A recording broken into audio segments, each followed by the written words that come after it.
Caribbean and Latin American economies are well placed to once again sustain relatively high growth rates. That's according to the director of the IMF. But joining me down the line to discuss his outlooks is Joao de Castro Neves from Eurasia Group.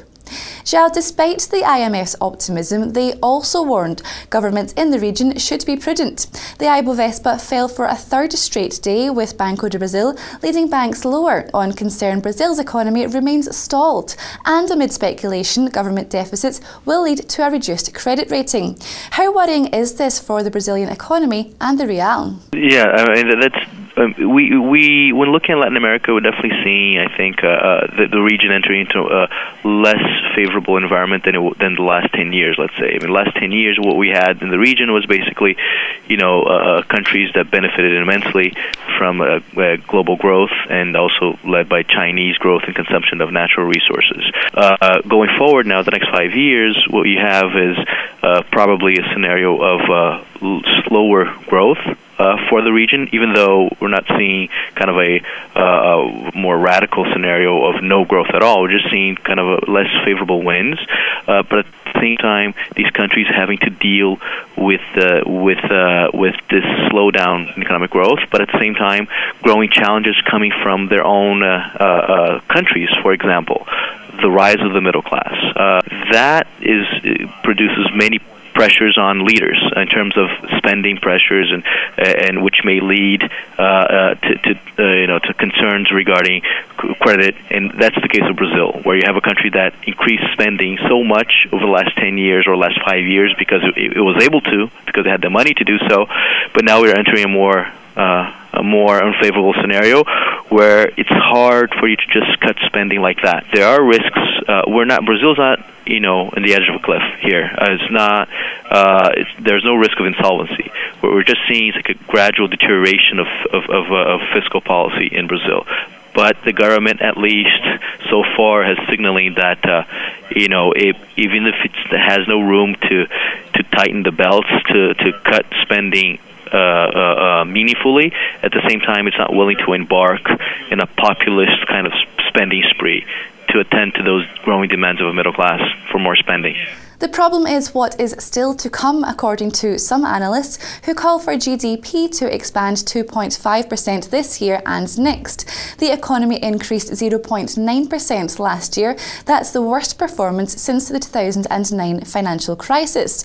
But some analysts believe, while unattractive in the short term, Brazil could return to double-digit growth in coming years. Do you agree? That's always a difficult call. I think Brazil, in comparison to other emerging markets, I think that it always grows a little bit less than countries like, say, China or even India. So now we're heading into a more unfavorable environment, as I mentioned before, and the government's presence in the economy is still there, right? So I think that kind of creates a lot of concerns regarding how fast Brazil's economy can grow over the next couple of years. I do think that we're not going to see higher growth rates that we saw over the last 10 years or the first decade of this century, where Brazil grew more and more sustainably.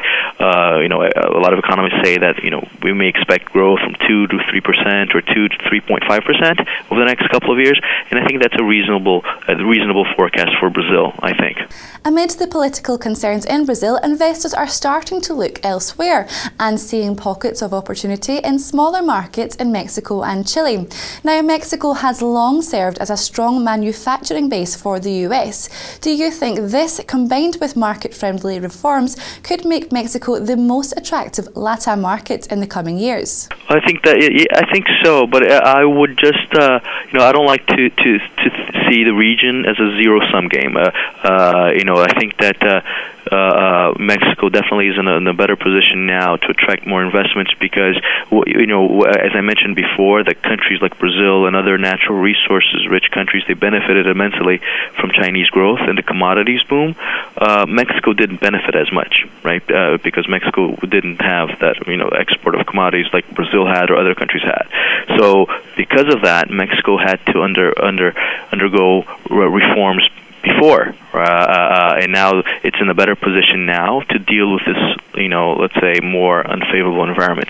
But I do see other countries in the region also kind of adjusting to a more favorable scenario, even Brazil. So I think that for the region, Latin America, we expect across the board, from Mexico to Argentina, a lower growth environment over the next 2-3 years.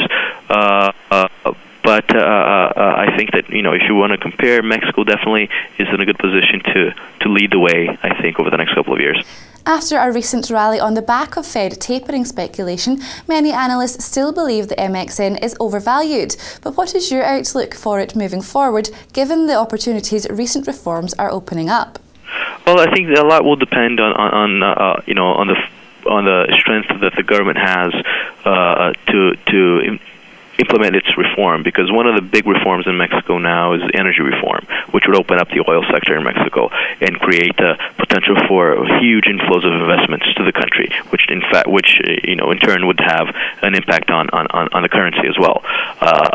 It's so far our view here is that the country the government does have the political capital to implement these reforms shortly, this year and potentially, early next year, which could unleash a great potential for an inflow for the Mexican currency. So in theory, this could, some would say, point to a stronger currency. But I think much will depend on PN Neto's success in implementing these reforms, especially the energy reform that will open up the sector for foreign investments. Joao, thank you so much for your time and perspectives today. Well, viewers, don't forget to click back for today's press review with Ben Jones, but for me and for now, it's goodbye.